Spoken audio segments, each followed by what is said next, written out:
अगर मैं किसी गुज्जर से पूछूं कि इनके पास क्या सबूत है कि प्रतिहार राजा गुज्जर थे, तो वो यही बोलेंगे कि प्रतिहारों के साथ लफ्ज गुर्जर मिलता है। लेकिन ये जाहिल अभी तक इस बात को नहीं समझ पाए कि लफ्ज गुर्जर और लफ्ज गुज्जर में जमीन आसमान से भी ज्यादा का फर्क है। गुज्जर का मतलब है एक भैंस बकरी पालने वाली पेस्टोरल और नोमैडिक कम्युनिटी, जबकि लफ्ज गुर्जर एक रीजनल वर्ड था और कभी भी लफ्ज गुर्जर ने किसी कास्ट को रिप्रेजेंट नहीं किया। प्रतिहारों से पहले जिस खानदान ने गुर्जरा नाम की जगह पे हुकूमत की, उन्हें भी गुर्जर कहा गया, और प्रतिहारों के बाद भी जिस खानदान ने गुर्जरा नाम की जगह पे हुकूमत की, उन्हें भी गुर्जर ही कहा गया। सबसे पहले आप इस रेफरेंस को देखें। यहाँ से ये बात वाज़ेह हो जाती है कि 634 ईस्वी में गुर्जरा नाम की जगह मौजूद थी, लेकिन प्रतिहारों की गुर्जरा नाम की जगह पे हुकूमत 730 ईस्वी के बाद ही कायम हुई। तो मतलब प्रतिहारों से पहले ऑलरेडी गुर्जरा नाम की जगह मौजूद थी और उस गुर्जरा नाम की जगह में रहने वालों को गुर्जर कहा जाता था। लेकिन गुज्जर तो कहते हैं कि प्रतिहार राजा गुज्जर थे और जिस जगह प्रतिहारों ने राज किया वो जगह गुर्जरा कहलाई। तो ये थ्योरी भी इनकी गलत साबित हो गई, क्योंकि प्रतिहारों के पहले राजा नागभट्ट प्रतिहार की हुकूमत 730 ईस्वी में शुरू हुई, लेकिन गुर्जरा नाम की जगह का जिक्र तो 634 ईस्वी में भी मिलता है। अब आप इस रेफरेंस को देखिए।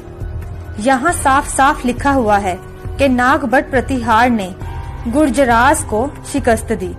तो यहाँ से भी ये बात साबित हो जाती है कि प्रतिहारों के पहले राजा नागभट्ट प्रतिहार से भी पहले गुर्जरा नाम की जगह मौजूद थी और वहाँ के रहने वालों को गुर्जर कहा जाता था, जिन्हें नागभट्ट प्रतिहार ने शिकस्त दी थी।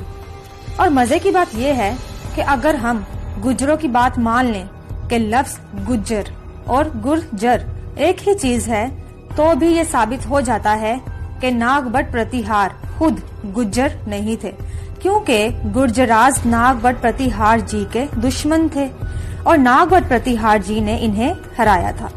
और इसी के बाद प्रतिहारों की गुर्जरा नाम की जगह पे हुकूमत कायम हो गई और प्रतिहारों के साथ भी लफ्ज गुर्जर अटैच हो गया। प्रतिहारों की एक ब्रांच ने ग्वालियर पे भी हुकूमत की, लेकिन ग्वालियर पे राज करने वाले प्रतिहारों को कभी भी गुर्जर नहीं बोला गया, क्योंकि उन प्रतिहारों का गुर्जरा नाम की जगह के साथ कोई ताल्लुक नहीं था।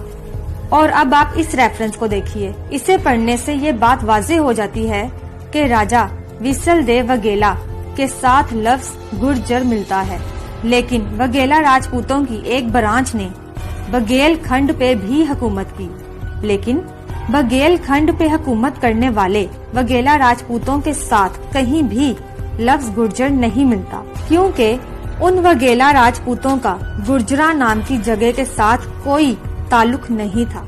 अब आप इस रेफरेंस को देखें। इसे पढ़ने से ये बात वाज़ेह हो जाती है कि राणा सांगा ने गुजरात के सुल्तान मुजफ्फर शाह को शिकस्त दी थी और राणा सांगा ने गुजरात के सुल्तान को गुर्जरेश मंत कहा। अगर गुज्जरों की बात हम मान लें कि लफ्ज गुर्जर और गुज्जर एक ही चीज है, तो गुजरात के सुल्तान भी गुज्जर हुए। तो अब इन जाहिल और बेवकूफ गुज्जरों को ये समझ जाना चाहिए कि प्रतिहारों के साथ जो लफ्ज गुर्जर मिलता है वो कोई जात नहीं थी।